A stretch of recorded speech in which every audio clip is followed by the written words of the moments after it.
చర్మ సమస్యలు ఇబ్బంది పెడుతున్నాయా? సోరియాసిస్ అంటే ఏంటి? దీనికి సంబంధించి మనతో మాట్లాడటానుకున్నారు డాక్టర్ కేర్ హోమియోపతి నుంచి డాక్టర్ సురేష్ బుద్ధ గారు. ఆయనతో మాట్లాడదాం. అలాగే ఆయనతో మాట్లాడాలనుకునే వారు స్క్రీన్ మీద కనపడుతున్న నెంబర్స్కి కాల్ చేయండి. నమస్తే అండి. నమస్తే అండి. చర్మ సమస్యలు ఎందుకు వస్తాయండి? రీజన్ ఏంటి? అంటే చర్మ సమస్యల్లో చాలా రకాలుగా సమస్యలు అనేవి ఉంటాయి. కొన్ని అక్యూట్ కండిషన్స్ ఉంటాయి, కొన్ని చాలా క్రానిక్ కండిషన్స్ అంటే దీర్ఘకాలిక సమస్యలుగా ఉంటాయి అన్నమాట. సో వీటిలో ఏంటంటే అంటే అక్యూట్గా కనిపించేటటువంటివి సింపుల్గా చెప్పాలంటే నార్మల్ ఎగ్జిమాస్ లాంటివి, ఓకేనా, లేదంటే అర్టికేరియా లాంటివి అక్యూట్ కండిషన్స్లో మనకు బయటపడుతూ ఉంటాయి. సో యూజువల్గా ఏంటంటే వాటిలో మనకి చర్మము దురద పెట్టడం కానీ, చర్మం పైన చిన్న చిన్న వెసికిల్స్ లాంటివి ఫామ్ అవడం, అంటే నీటి గుల్లలు లాంటివి చిన్న చిన్నవి, చాలా చిన్నవి వేళ్ళ సందుల్లో కానీ అట్లాంటివి ఫామ్ అవడం, అది కొంతమందిలో వాటంతట అవే తగ్గిపోతూ ఉంటుంది. లేదంటే కొద్దిమందిలో ఏంటంటే ఫుడ్ రిలేటెడ్గా ఉండేటటువంటి ఎలర్జిక్ రియాక్షన్స్ వల్ల కూడా చర్మము పైన ఎటువంటి దద్దురు లాంటివి రావడం కానీ ఇలాంటివి కనిపిస్తాయి. అంటే ఎలర్జిక్ అంటే అది అక్యూట్ కండిషన్స్లో ఏంటంటే విత్ ఇన్ ఫ్యూ మినిట్స్లో కూడా తగ్గిపోతూ ఉంటాయి, వస్తాయి. కొద్దిమందిలో ఏంటంటే అది క్రానిక్ అవుతుందండి. అంటే ఇంకా రావడం పోవడం ఇలాంటిది కండిషన్ అనేది కంటిన్యూ అవుతుంది. సో కంటిన్యూ అలాగా 3 months అబోవ్ కానీ అలా కంటిన్యూ అవుతుందంటే కనుక అది నెమ్మదిగా క్రానిక్ కండిషన్లోకి మారిపోతుంది. అలర్జీస్ అనేవి ఎక్కువ శాతం బ్లడ్లో ఉండేటటువంటి కొన్ని రకాల ఎలర్జిక్ సెల్స్లో వచ్చే విపరీతమైన మార్పు, అంటే అవి ఎక్కువ అవడం. సింపుల్గా చెప్పాలంటే వాటిని మనం వైట్ బ్లడ్ సెల్స్లో ఉండే ఇసినోఫిల్స్ అని చెప్తాం. సో ఈ ఇసినోఫిల్ కౌంట్ అనేది ఎవరిలో ఎక్కువ అయిపోతుందో సో వారిలో ఏమవుతుందంటే ఈ ఎలర్జిక్ రియాక్షన్స్ అనేది బాడీ చూపిస్తుంది. సో వాటిలో చర్మ సంబంధిత ఎలర్జీస్ కూడా వన్ ఆఫ్ ద పార్ట్స్ అన్నమాట. అండ్ దాంతోపాటు రెస్పిరేటరీ ఎలర్జీస్ కూడా వస్తూ ఉంటాయి. అలానే గ్యాస్ట్రిక్ రిలేటెడ్ ఎలర్జీస్ కూడా కొద్దిమందిలో కనిపించడం జరుగుతూ ఉంటుంది. సో ఇది ఎలర్జిక్ రియాక్షన్స్లో మనం చూసుకుంటే కనుక అర్టికేరియా రిలేటెడ్ కంప్లైంట్స్గా చెప్తూ ఉంటాం. చర్మం పైన దద్దురు లాంటివి రావడం, ఎర్రగా విపరీతమైన దురద పెట్టడం, మళ్ళీ తగ్గినట్టే తగ్గడం, మళ్ళీ రావడం. సో ఇలాంటి కండిషన్స్ అనేది మనం చూస్తూ ఉంటాం. సో అలానే క్రానిక్ కండిషన్స్ లైక్ అంటే దీర్ఘకాలిక సమస్యల్లోకి వెళ్తే కనుక నార్మల్ డెర్మటైటిస్లో కూడా చాలా దీర్ఘకాలికంగా ఇబ్బంది పెట్టేటటువంటి కండిషన్స్ అనేవి ఉంటాయండి. అండ్ వీటితో పాటు సోరియాసిస్ అనేది ఒక కండిషన్, అలానే ల్యూకోడెర్మా అనేటటువంటి కండిషన్ లేదా విటిలిగో అనే కండిషను, ఇలాంటివి ఎక్కువ శాతం ఇబ్బంది పడతాయి. లిచెన్ ప్లానస్ అని ఇంకో కండిషన్ కూడాను ఇదే మాదిరిగా చర్మం పైన విపరీతంగా ఎక్కువ సంవత్సరాల కొలది మనల్ని ఇబ్బంది పెట్టేటటువంటి కండిషన్స్గా మారుతూ ఉంటాయి. ఓకే, అంటే ఇక్కడ ఇప్పుడు చాలామందికి స్కిన్ మీద ఇన్ఫెక్షన్ వస్తుందండి. ఆ ఇన్ఫెక్షన్ వచ్చిన తర్వాత అంటే లైక్ చర్మ సమస్య వచ్చిన తర్వాత అది ఏ సమస్య అనేది తెలుసుకోవడానికి కూడా చాలా ఇబ్బందికర వాతావరణం తలెత్తే అవకాశం. ఎలా గుర్తించవచ్చు వాటిని? ఇక్కడ డెఫినెట్గా చాలా రకాల చర్మ వ్యాధులు చాలా క్లియర్ కట్గా సిమ్టమ్స్ అనేది చూపిస్తాయండి. సో ఇప్పుడు ఎలర్జిక్ రియాక్షన్స్ అయితే కనుక డెఫినెట్గా ఆ రిలేటెడ్ అంటే దేనివల్ల మనకి ఇలా స్టార్ట్ అయింది అంటే ఫుడ్ రిలేటెడా, లేదు ఎన్విరాన్మెంటల్ కండిషన్సా, స్ట్రెస్ లెవెల్స్లో వచ్చే మార్పుల ఇలాంటివి తెలుస్తుంది. అలానే స్కిన్ పైన మనకు కనిపించే విధానం అంటే చర్మం ఏ రకంగా దెబ్బతింటుంది, ఏ రకమైన చేంజెస్ని తీసుకొస్తుంది. అది నార్మల్ ఎలర్జిక్ కండిషన్స్ అయితే ఒకలాంటి చేంజెస్ కనిపిస్తాయి. లేదు క్రానిక్ కండిషన్ లైక్ అంటే ఆటో ఇమ్యూన్ కండిషన్స్ లాంటివి అయితే కనుక వేరే రూపంలో ఉండేటటువంటి సిమ్టమ్స్ అనేవి చూపిస్తాయి. రూపాన్ని బట్టి కూడా ఫైండ్ అవుట్ చేస్తారు. ఈ చర్మ సమస్యల్లో చాలా వరకు సిమ్టమాటికల్గా అంటే లక్షణాలను ఆధారంగా చేసుకొని చెప్పగలిగే పరిస్థితులు చాలా ఉంటాయి. చాలా రకాల డిసీజెస్ చూస్తే కనుక దానికి ఫర్దర్గా ఏంటంటే ఇంకా డీపర్గా వెళ్ళేటప్పుడు రీజన్ ఏంటి అంటే దేని తర్వాత ఈ ప్రాబ్లం అనేది డెవలప్ అయింది. సపోజ్ ఇప్పుడు స్కిన్ అనేది ఎర్రగా దద్దుర్ల మాదిరిగా వస్తుందంటే దానికి కారణం ఎలర్జీ అవుతుంది. లేదు స్కిన్ పైన పొట్టు లాంటిది విపరీతంగా చేరుతుంది, స్కేలింగ్ ఎక్కువగా అవుతుంది, చర్మ కణజాలం విపరీతంగా ఊడిపోతుంది, పైన తెల్లగా చేప పొట్టులాగా ఊడిపోతుంది అంటే కనుక అది ఆటో ఇమ్యూన్ కండిషన్స్ అనేవి కారణం అవుతాయి. సో అలానే చర్మం అనేది తెల్లగా మచ్చల్లాగా అయిపోతుంది, అక్కడక్కడ పూర్తిగా తెల్ల మచ్చలు, దురద ఉండట్లేదు, ఏమి ఉండట్లేదు, బట్ తెల్ల మచ్చలు అయిపోతున్నాయి, పెదాల పైన కావచ్చు, ఇట్లా ఇది విటిలిగో అంటాం.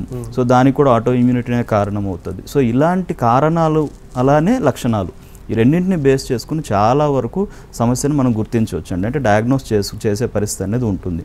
అండ్ వీటితో పాటు కొన్ని రకాల లైక్ డెర్మటైటిస్లో చాలా రకాల డెర్మటైటిస్ ఉంటాయి.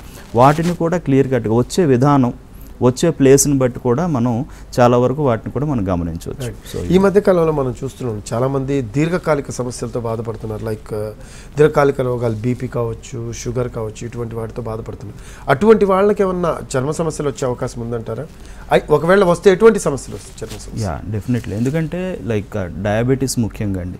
దీర్ఘకాలిక సమస్యల్లో డయాబెటీస్ అనేది ఈ మధ్యకాలంలో ఇంట్లో 1 or 2 మెంబర్స్ డయాబెటిక్స్ అనేవి ఉండడం కామన్ అయిపోయింది.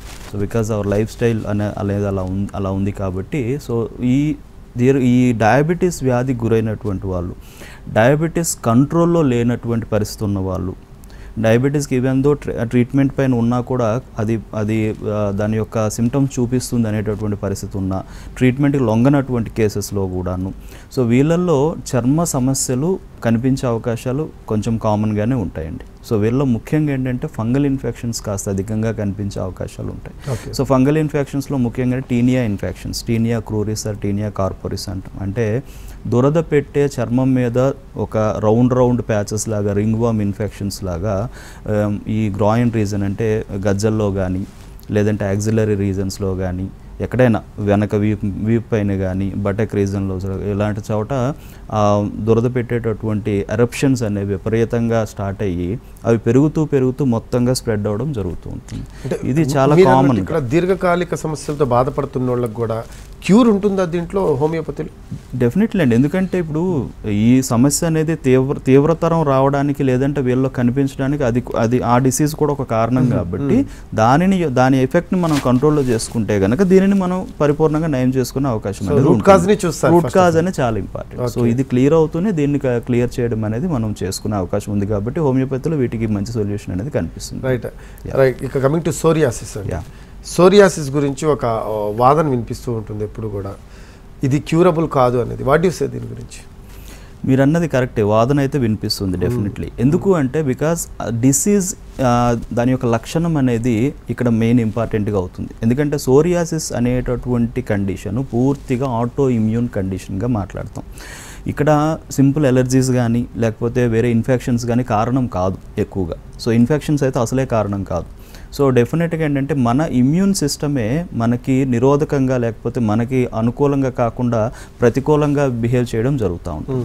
తద్వారా అది కంప్లీట్గా స్కిన్ యొక్క టిష్యూ పైన ఎఫెక్ట్ చూపించడం వల్ల ఈ స్కిన్ టిష్యూ అనేది నార్మల్గా జరిగే ప్రాసెస్ని అన్కంట్రోల్డ్ ప్రాసెస్లోకి మారిపోతుంది. సో తద్వారా ఏమవుతుందంటే స్కిన్ సెల్స్ అనేవి విపరీతంగా రావడం జరుగుతుంది. దీంట్లో ముఖ్యంగా ఏంటంటే దీనికి రావడానికి కొన్ని కారణాలు ఒక్కొక్క మనిషిలో ఒక డిఫరెంట్ రీజన్స్ అనేది ఉండొచ్చు.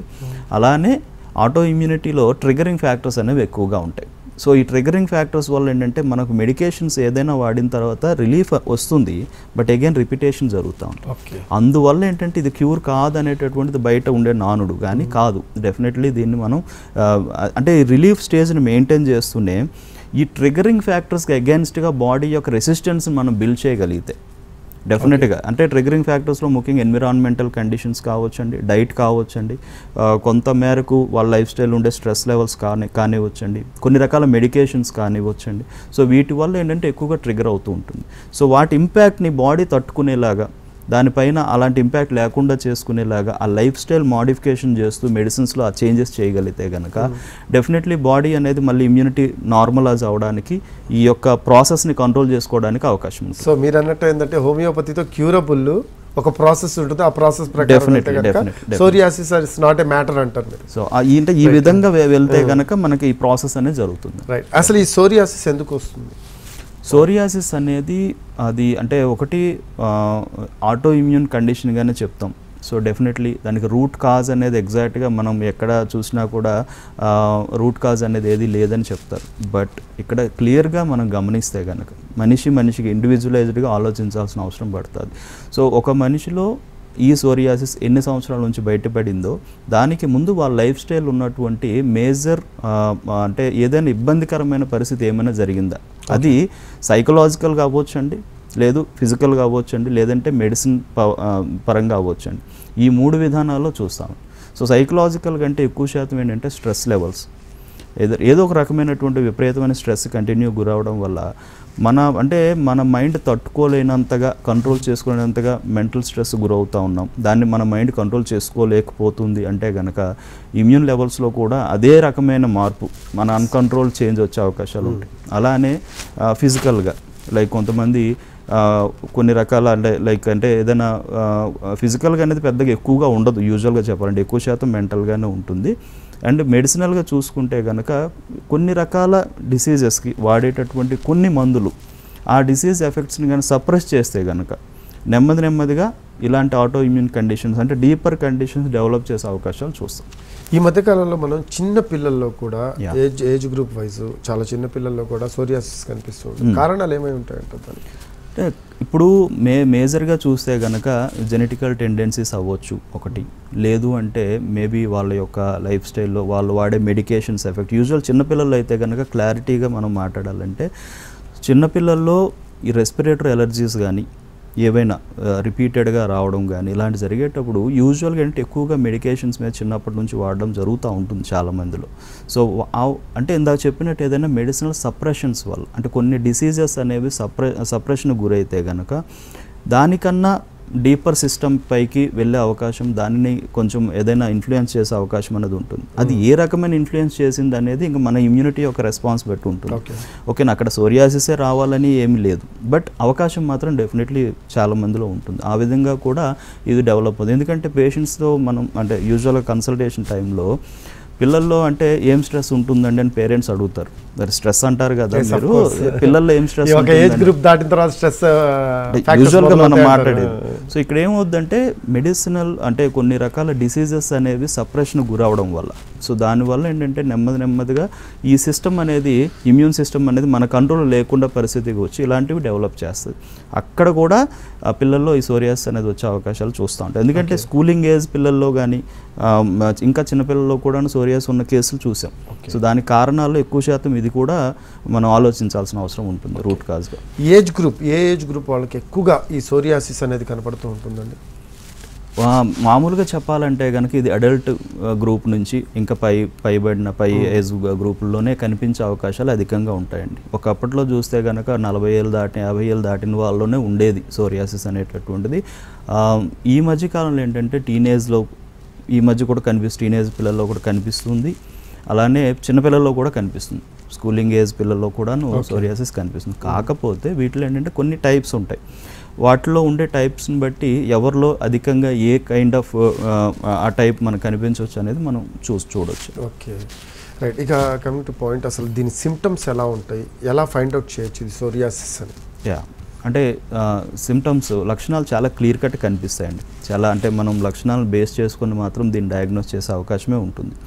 ఎందుకంటే చర్మం పైన చిన్న పొక్కులు మాదిరిగా, ప్యాప్యూల్స్ మాదిరిగా స్టార్ట్ అయ్యి అది డ్రై అవుతూ దానిపైన మనకి పొట్టు అనేది చేరుతూ ఆ పొట్టు అనేది విపరీతంగా అది ఫ్లేక్స్ రూపంలో బయటికి అంటే ఊడిపోవడం జరుగుతూ ఉంటుంది. ఇలా మొత్తం స్కిన్ అంతా కూడా ఇది స్ప్రెడ్ అవ్వడం జరుగుతుంది. సో స్కేలింగ్ అంటాం, లేదంటే పొట్టు అనేది, దాంతోపాటు కొంత ఇచ్చింగ్, దురద అనేది ఉంటుంది. అండ్ ఈ పొట్టు విపరీతంగా రాలడం, ఈ రెండు లక్షణాలు అనేవి చాలా క్లియర్గా కనిపిస్తాయి సోరియాసిస్లో. సో ఊడిపోవడం జరుగుతుంది, ఎవ్రీడే ప్రాసెస్ అనేది జరిగిపోతూ ఉంటుంది. అది సో అది ఎన్ని మనం మెడికేషన్స్ ఏం వాడినా కూడా ఇచ్చింగ్ కూడా ఉంటుంది బాగా. అంటే స్కేలింగ్ అనేది యూజువల్గా అయితే సోరియాసిస్లో అంత ఇచ్చింగ్ అనేది యూజువల్గా ఉండదు. బట్ సమస్య ఏమవుతుందంటే స్కేలింగ్ అధికం అవుతున్న కొద్దీ ఇరిటేట్ అవుతుంది స్కిన్. ఆ ఇరిటేషన్ వల్ల ఏమవుతుందంటే ఇచ్చింగ్ అనేది ఇంకా పెరుగుతుంది. దానికి తోడు మనకి ఈ యొక్క ఎన్విరాన్మెంటల్ కండిషన్స్ కావచ్చు, ఏదైనా చల్లదనం వల్ల కానీ, ఏదైనా ఫుడ్ పడకపోవడం వల్ల కానీ, ఇలాంటి వాటి వల్ల ఇంకా ఇచ్చింగ్ పెరిగే అవకాశం ఉంటుంది. ఈవెన్ ప్యాచెస్ కూడా కొంచెం ఎక్స్ట్రాగా పెరిగే అవకాశం ఉంటుంది. ఇక్కడ గమనించాల్సింది ఏంటంటే సోరియాసిస్లో 70% తలలో కనిపించే అవకాశాలు చూస్తామండి. ఓకే, సో తలలోనే ఇలాంటి సిమ్టమ్స్ ఉంటాయి, బట్ చాలా వరకు డాండ్రఫ్గానే మనం అనుకుంటాం. ఓకే, సో అంటే దాన్ని నెగ్లెక్ట్ చేయడం, అంటే డాండ్రఫే కదా, ఏదో షాంపూ వాడి తగ్గిపోతుంది అనేటటువంటి ప్రాసెస్లో చాలా కాలం పాటు మెయింటైన్ చేసేస్తారు. ఈవెన్ ఇయర్స్ టుగెదర్ కూడా మెయింటైన్ చేసిన వాళ్ళు ఉన్నారు.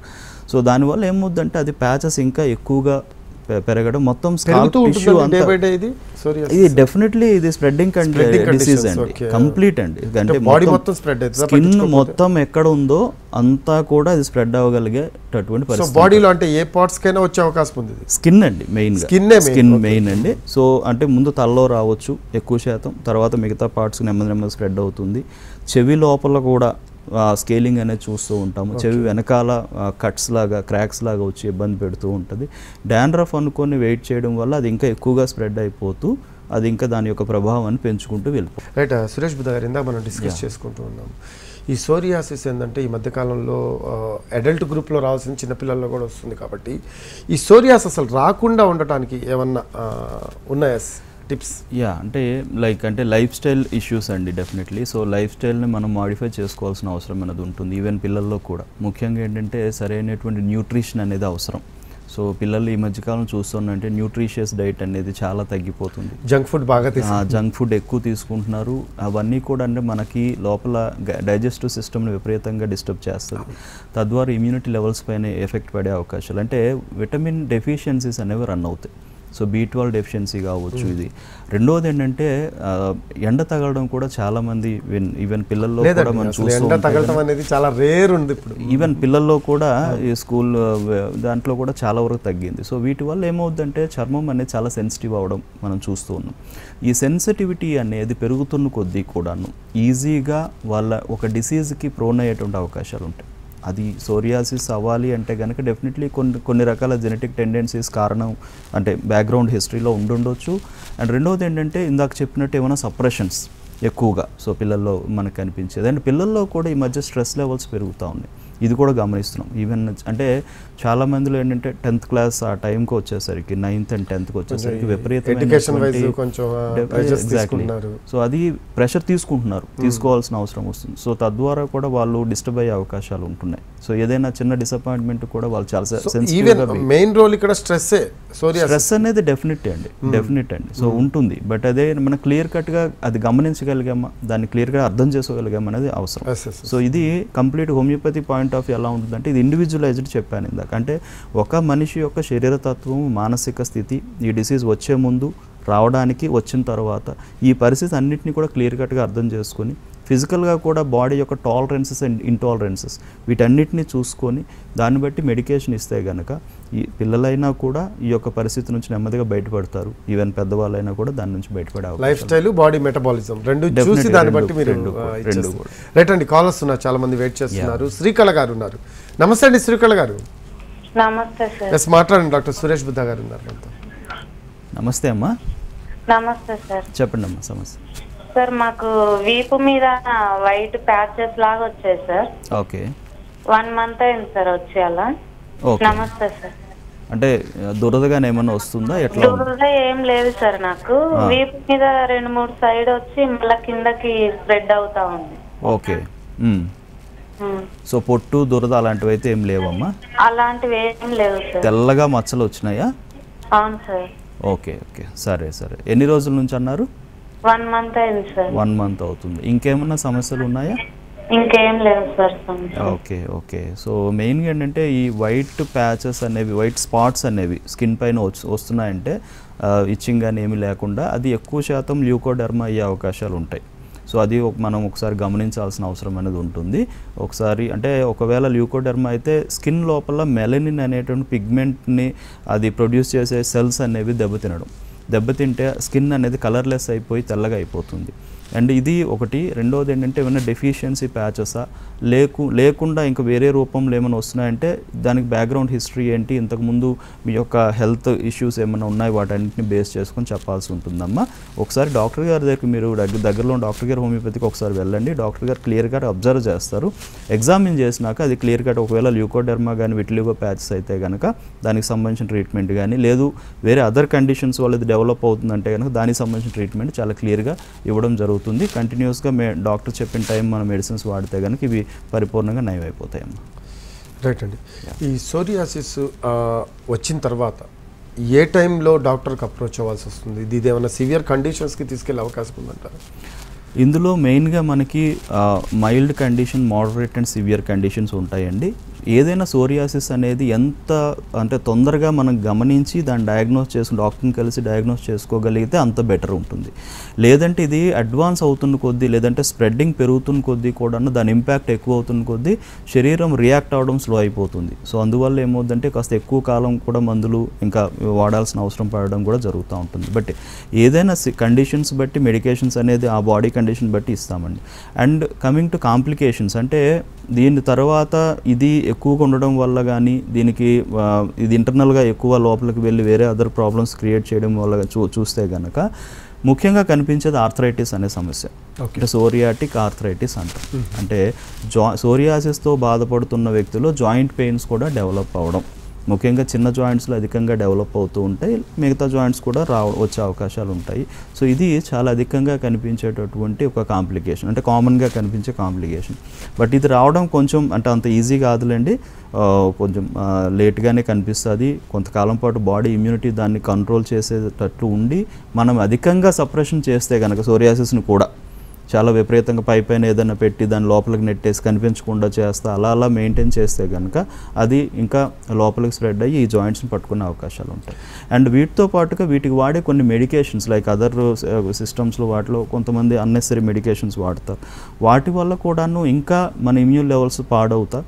సో ఇది ఆటో ఇమ్యూన్ కండిషన్ కాబట్టి ఇమ్యూన్ సప్రెసెంట్స్ అట్లాంటివి వాడడం వల్ల కూడాను మన మిగతా అదర్ సిస్టమ్స్ కూడా దెబ్బతినే అవకాశాలు ఉంటాయి. బట్ వెరీ రేర్, బట్ అవకాశం అయితే ఉంటుంది. సో కిడ్నీస్ కానీ లంగ్స్ కానీ ఇట్లాంటి వాటికి దాని యొక్క ఇంపాక్ట్ వెళ్ళే అవకాశాలు మనం చూస్తూ ఉంటాం కామన్. రైట్ అండి. ఇక్కడ ఈ సోరియాసిస్ విషయానికి వస్తే మనము ఇప్పుడు చిన్న చిన్న మచ్చలతో అది స్టార్ట్ అవుతుంది, మొత్తం బాడీ మొత్తం ఎక్స్పాండ్ అవుతుంది అంటున్నారు కదా మీరు.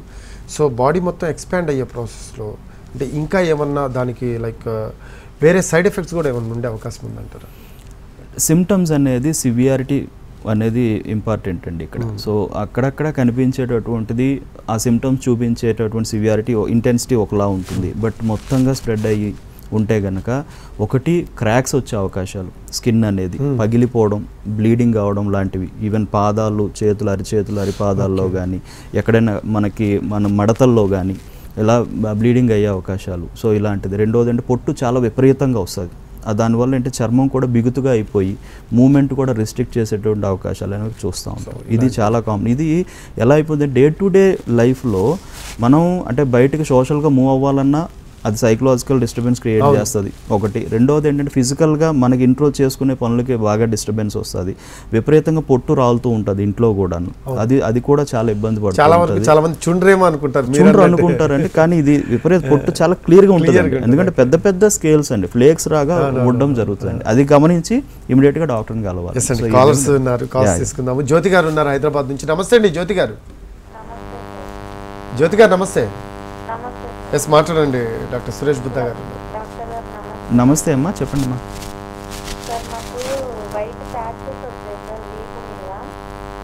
ఏదమ్మా? వైట్ ప్యాచెస్ వచ్చాయి. ఓకే.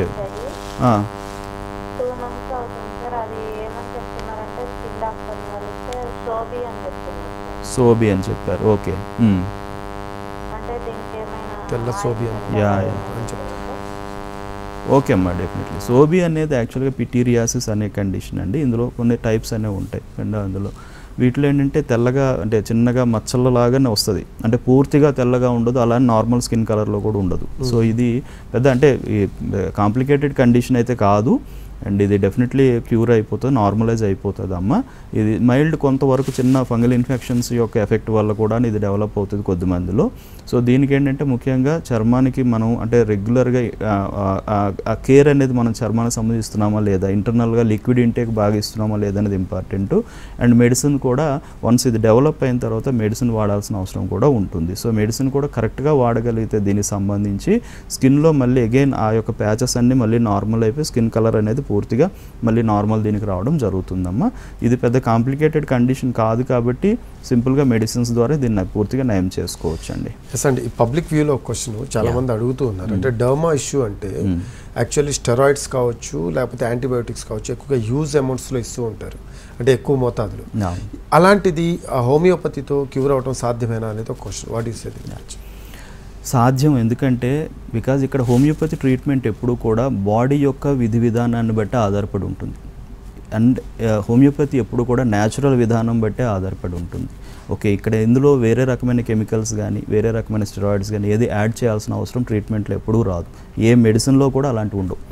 ఇది పూర్తిగా మన బాడీ యొక్క తత్వం, ఈ డిసీజ్ రావడానికి గల రూట్ కాజ్ ఏంటి, హోమియోపతిక్ పాయింట్ ఆఫ్ వ్యూలో జరిగినటువంటి అంటే ఉన్నటువంటి రూట్ కాజ్ ఏంటి, అండ్ ఇంతకుముందు బాడీ యొక్క రియాక్షన్స్ ఎలా ఉన్నాయి, ఏమేం జరిగినాయి, ఏమేం వల్ల ఎటువంటి చేంజెస్ వచ్చాయి, అంటే డిసీజ్ ఎక్కడి నుంచి ఎక్కడి వరకు ట్రావెల్ అవుతూ వస్తుంది, ఇప్పుడు ఏ పరిస్థితిలో ఉంది, వీటన్నిటినీ మనం కంప్లీట్గా తీసుకొని దాన్ని మేమంటే టోటాలిటీ ఆఫ్ సిమ్టమ్స్ అంటాం హోమియోపతిక్ దీంట్లో. దాన్ని ఇవన్నీ తీసుకొని క్లియర్గా బాడీ యొక్క నేచర్ని అర్థం చేసుకుని ఇవ్వగలిగితే దాన్ని కాన్స్టిట్యూషనల్ థెరపీ అంటాం. సో ఈ కాన్స్టిట్యూషనల్ థెరపీ అనేది చేయగలిగితే కనుక అగైన్ ఇమ్యూన్ లెవెల్సే ఏదైతే బాడీని దెబ్బతీస్తున్నాయో అవే మళ్ళీ బాడీని నయం చేసే అవకాశం ఇస్తుంది బాడీ. సో అలా అయినప్పుడు డిసీజ్ తగ్గడమే కాదు కదా, మళ్ళీ అగైన్ దాని ఇంపాక్ట్ మళ్ళీ కనిపించే అవకాశం కూడా ఉండదు కదా. బట్ ఇది పర్ఫెక్ట్ వేలో జరగాలి, ఆ ప్రాసెస్ అనేది కరెక్ట్గా జరగాలి. సో అప్పుడు మనం మళ్ళీ ఈ ఇబ్బందులు ఉండవు, వేరే రకమైన మెడిసిన్స్ దాన్ని క్లియర్ చేసుకునే అవకాశం అనేది డెఫినెట్గా. రైట్ అండి, థ్యాంక్ యూ, మంచి విషయాలు చెప్పారు.